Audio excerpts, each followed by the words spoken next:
You do not stop a tank with a man. That was the rule. Steel defeats flesh, armor crushes bone. And in the early years of World War II, German officers believed this with absolute certainty. Their doctrine was built around it. Blitzkrieg wasn't just speed, it was invincibility. Columns of Panzer III and Panzer IV tanks didn't just advance, they erased.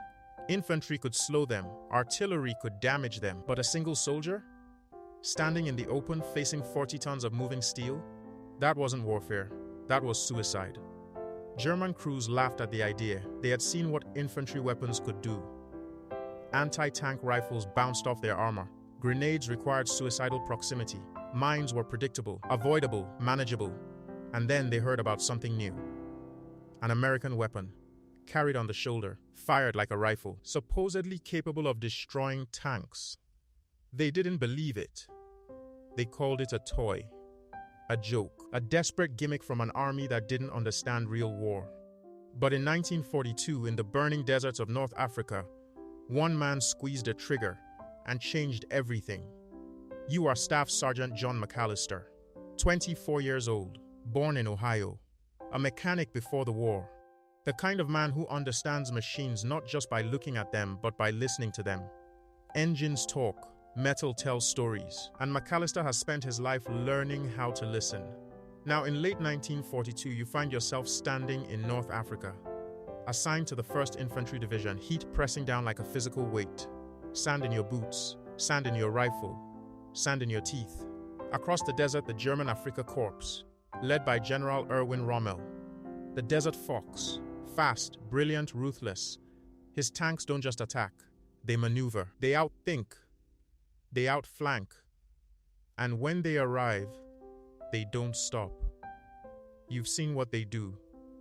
Burned out trucks, flattened positions, men who never had a chance. And now someone hands you something new. A long tube, just over 5 feet, weighs about 13 pounds. Simple trigger, open sights. They call it the M1 Bazooka. Inside your pack rockets, 2,036-inch diameter, shape-charge warheads designed to penetrate armor. You're told it can punch through 3 inches of steel. 3 inches. You've seen German tanks. You've seen their armor. So you ask the question every soldier asks, will this actually work? The answer? We think so. Think, not know. Think, and now you understand the situation. You are being asked to stand in front of a German tank and test a theory. Because if this works, everything changes. And if it doesn't, you won't be alive to find out. It starts at dawn. November 1942. Near the approaches to Tunisia, you hear them before you see them. Low, rhythmic, mechanical, engines, multiple. You drop to one knee. Raise your binoculars. There, 3 Panzer IIIs. Moving in formation. Distance roughly 1,800 yards. Infantry scattered behind them. They're probing. Testing your line. You feel it immediately. That tightening in your chest. This is it. You check the bazooka.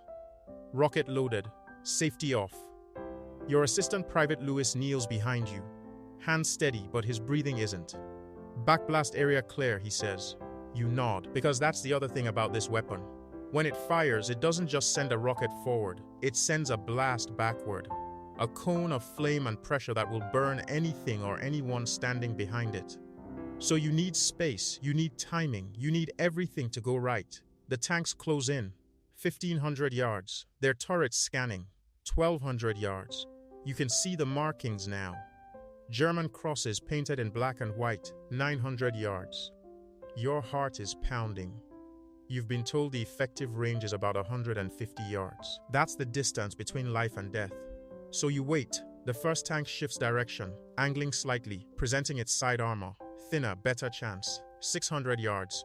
A machine gun opens up. Dirt kicks up around your position. They've spotted something. Not you. Not yet. But soon. 400 yards. You lower yourself into a shallow depression. Lewis whispers, too close. You shake your head. Not close enough. 300 yards. Now they're firing deliberately. Rounds snapping overhead. You smell cordite, dust, heat. 200 yards. This is it. You rise. Shoulder the bazooka. Line up the sights. The tank is coming straight toward you now. Engine roaring. tracks grinding over rock. You can see the commander in the hatch. He sees you, and for a split second, he hesitates. Because what he's looking at doesn't make sense. A man standing, holding, what exactly? A pipe? A launcher? A joke? 150 yards. You squeeze the trigger. The rocket erupts forward with a violent hiss. Smoke trails behind it. The recoil kicks your shoulder, but not like a rifle. Different. Hollow. Time slows. The rocket streaks toward the tank. Impact, a flash. Then, nothing for half a second. And then the explosion rips outward from inside the hull. Not a bounce. Not a deflection. A penetration. The shaped charge punches through armor, turning molten metal into a jet of destruction. Inside the tank, everything ignites.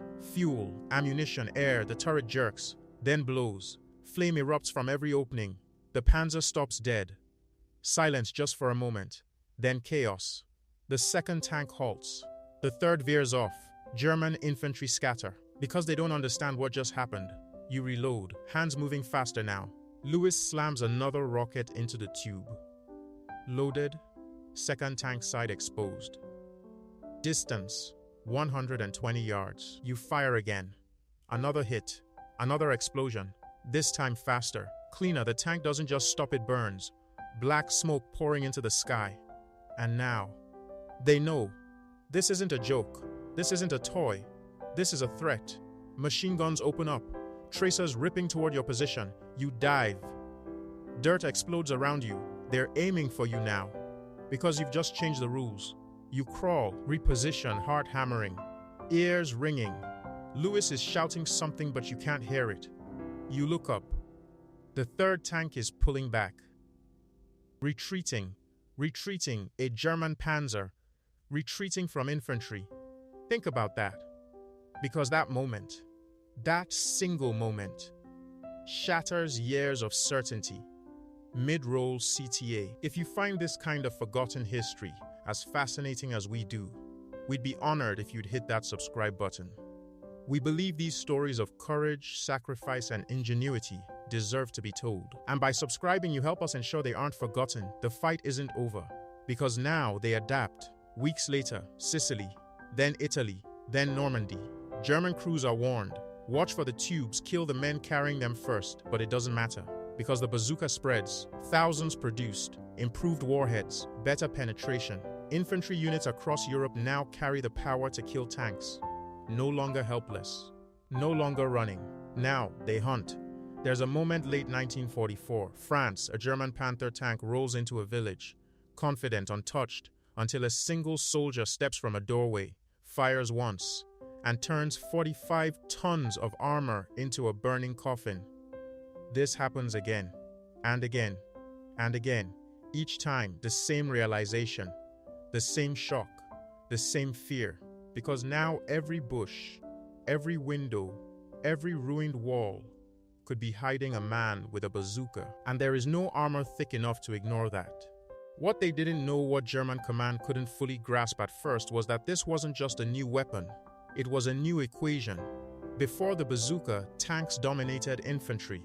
After the bazooka, infantry became a threat again, a serious one. German tactics change. Tanks stop advancing alone. They demand infantry screens. They slow down. They hesitate. And in war, hesitation kills. Allied forces exploit it. Ambushes increase. Urban combat shifts. Suddenly, narrow streets become death traps for armor. Open fields, still dangerous. But confined terrain, now controlled by the man on foot. Production numbers tell the story. Over 470,000 bazookas produced by the United States during the war. Millions of rockets, each one capable of destroying a tank worth hundreds of thousands of dollars. Think about that imbalance. A weapon costing a fraction, neutralizing one of the most expensive assets on the battlefield. And the psychological impact? Even greater. German reports begin to mention it. Concern, frustration, fear, because for the first time their tanks are no longer untouchable. Staff Sergeant John McAllister survives the war. Wounded once, decorated twice. He returns to Ohio in 1946. Goes back to engines. back to machines. But nothing is the same, because he knows something most people never will. He stood in front of a tank and won. Not with another tank, not with artillery, but with a weapon people laughed at, a weapon they dismissed, a weapon they called a joke, and he proved them wrong.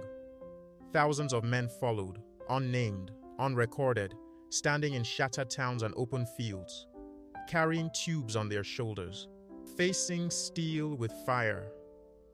Many didn't come home, but their impact remains, because today modern anti-tank weapons trace their lineage back to that moment, that first shot, that first realization, that moment when the rules changed. If this story moved you, please hit that like button. Every click tells the algorithm this piece of history is worth remembering. We're dedicated to rescuing these forgotten stories from the archives. If you want to join us on this mission, please subscribe and turn on notifications. Where are you watching from? Drop a comment with your city or state and tell us if someone in your family served. Thank you for ensuring that Staff Sergeant John McAllister and the thousands of infantrymen who carried the bazooka into battle do not disappear into silence. They deserve to be remembered.